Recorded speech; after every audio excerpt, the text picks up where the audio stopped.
रमेश चंद्र बिन साहब पूर्व मंत्री और इसी क्षेत्र से जिला पंचायत के सदस्य रहे, बड़े भाई गुलाब चंद यादव मुन्नी जी, हम सबके नेता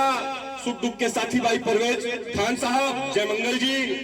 आदरणीय राम सिंह दुबे जी, बहुत ही मजबूत ब्लॉक अध्यक्ष जो लगातार इस क्षेत्र में संघर्ष कर रहे हैं, मेरे भाई अशोक यादव जी, सम्मानित प्रधान जी सूर्यमणि भैया, रामगोपाल यादव जी, रामगोपाल बिन जी और सभी क्षेत्र से कोने कोने से सम्मानित नौजवान साथियों। जैसा कि परवेज भाई ने भी एक शेर कहा है, तो मैं भी एक शेर के माध्यम से अपनी बात को रखूंगा कि दरिया अब तेरी खैर नहीं, दरिया अब तेरी खैर नहीं, बूंदों ने बगावत कर ली है, नादान समझ बुज़दिल इनको लहरों ने बगावत कर ली है, हम परवाने हैं मौत समा, मरने का किसको खौफ यहाँ, रे तलवार तुझे झुकना होगा, गर्दन ने बगावत कर ली है। साथियों, ये लड़ाई कोई आवाम लड़ाई नहीं रह गई है, ये लड़ाई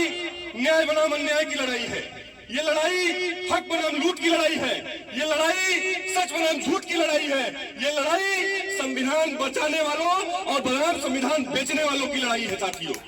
साथियों,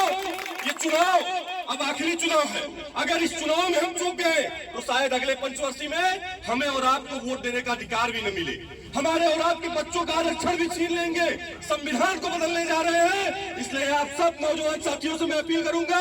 कि एक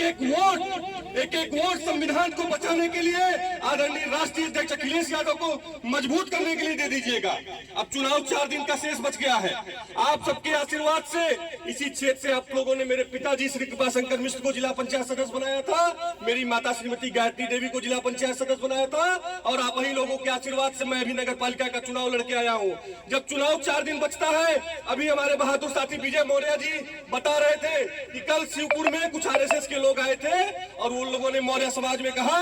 कि अगर रमेश चंद्र बिन चुनाव जीत गए, अगर समाजवादी पार्टी चुनाव जीत गई तो हिंदुत्व खतरे में आ जाएगा। मैं यहाँ पे बड़े बुजुर्ग हमारे नौजवान साथी बैठे हैं, मैं आप लोगों से पूछना चाहता हूँ, एक वक्त था जब इस देश का राष्ट्रपति एक मुसलमान हुआ करता था, एक वक्त था जब इस देश का प्रधानमंत्री एक सिख हुआ करता था, एक वक्त था जब इस देश का रक्षा मंत्री ईसाई हुआ करता था, जब प्रधानमंत्री राष्ट्रपति सिख सभी गैर हिंदू थे, तब हिंदुत्व खतरे में नहीं था और आज सभासद से लेकर राष्ट्रपति तक हिंदू बैठे हैं तो हिंदुत्व खतरे में है।